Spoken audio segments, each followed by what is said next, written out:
AP exams for some and not for others. That is the topic of today's video. My name is Craig Meister. I'm a college admissions consultant. You can learn more about me at my website, collegemeister.com. AP exams, if you're going to a school that offers AP courses, make a lot of sense. You might as well, you've taken a whole year of that class, you might as well sit for an AP exam in May in order to see if you learned enough in order to earn a 4 or a 5, and in some cases even a 3, which at some colleges could allow you to pass out of general education requirements or other requirements upon arriving at college, because the whole thesis behind an AP course is that they are quote unquote college level courses.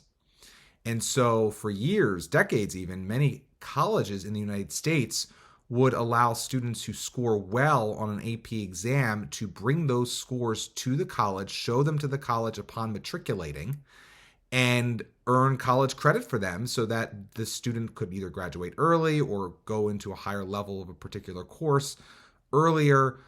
So it was a way in which students could get advanced standing in a particular track in the college setting. Fast forward to today, many of the most selective colleges and universities in the United States no longer even will award students credit for a 4 or a 5 earned on an AP exam. Now, many colleges still will, but many won't.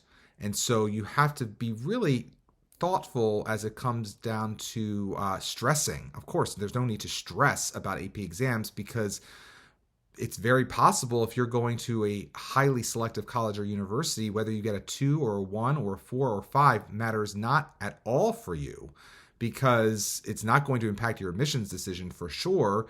And it also is in many cases not even going to cause a ripple in terms of what you can or cannot take once you get to college and how many credits you come in with.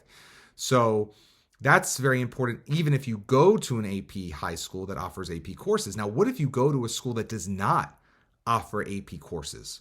I want to make this very clear. This is the main focus of this video. If you go to a school that, for whatever reason, doesn't offer AP courses, it's not the end of the world. Colleges will consider your college application in the context of what courses were available to you in your high school. So there is no need to have AP courses on your transcript if your high school does not offer AP courses. You do not have to feel like you have to do somersaults into a night class at a community college or an online class or commute to some other school for the second half of the day in order to get AP courses on your transcript, just because those are considered college preparatory or college level courses. But if your school doesn't offer them, all that colleges can really do is consider you in the context of the school you go to. What am I leading up to here? If you go to a very strong school or a very weak school, both of which don't have AP courses on offer, there is absolutely no expectation that you can or that you should be sitting for AP exams. None at all. Even if you go to an AP high school, the vast majority of colleges in the United States do not make any change to your admissions decision based on your AP exam scores.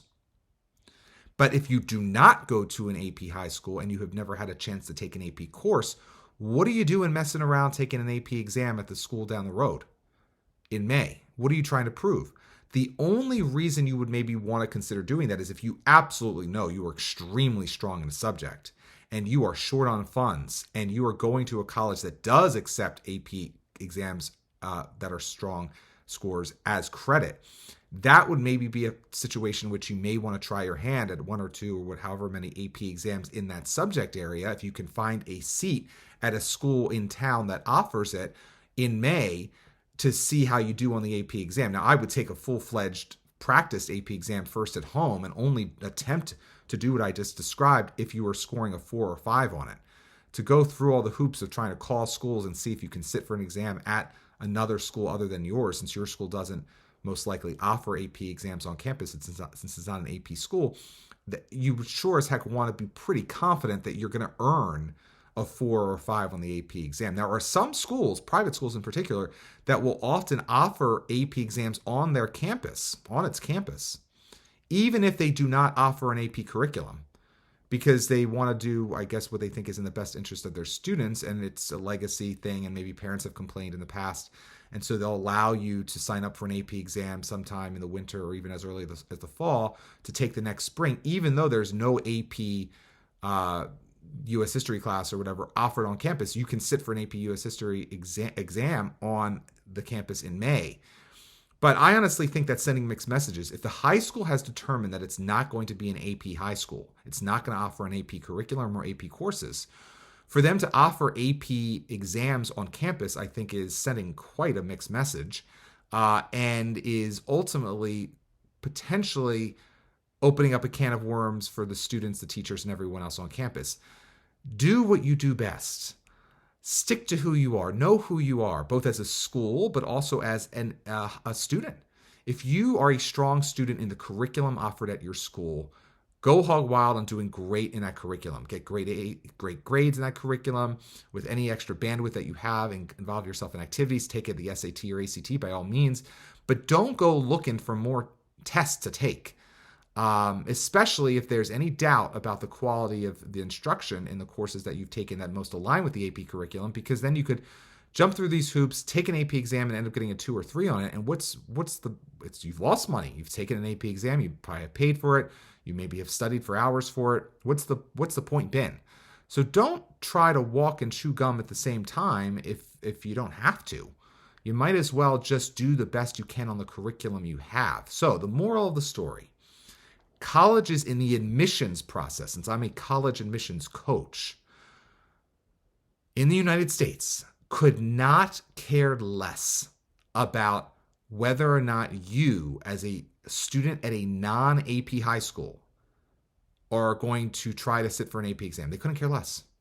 If you go to an AP high school and you're enrolled in an AP class, by all means, you can sit for the AP exam, but if they're not good scores, don't send them and don't worry about them, because AP scores on those exams are basically not used in the college admissions process at the vast majority of colleges and universities, even highly selective ones. There are selective ones. There are a couple of exceptions where they can add an extra feather in your cap, but is it worth doing for all the other things that you could probably get more bang for your buck out of? No.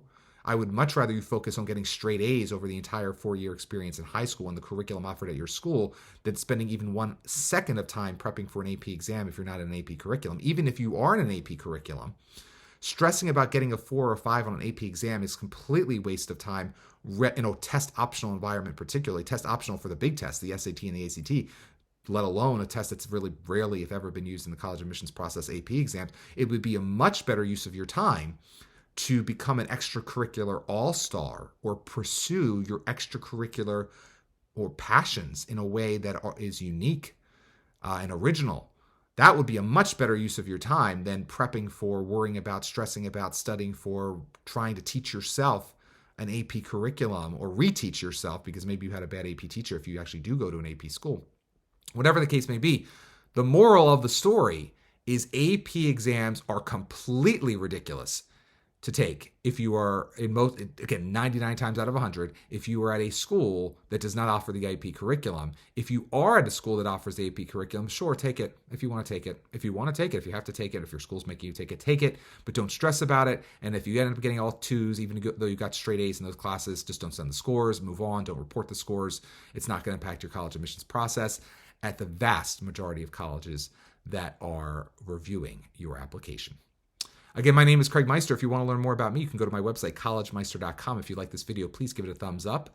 Also, subscribe to the channel, and you can watch my whole back catalog of videos at youtube.com/collegemeister. Until next time, stay safe, stay well, and most importantly, stay stress-free throughout the entire college admissions process.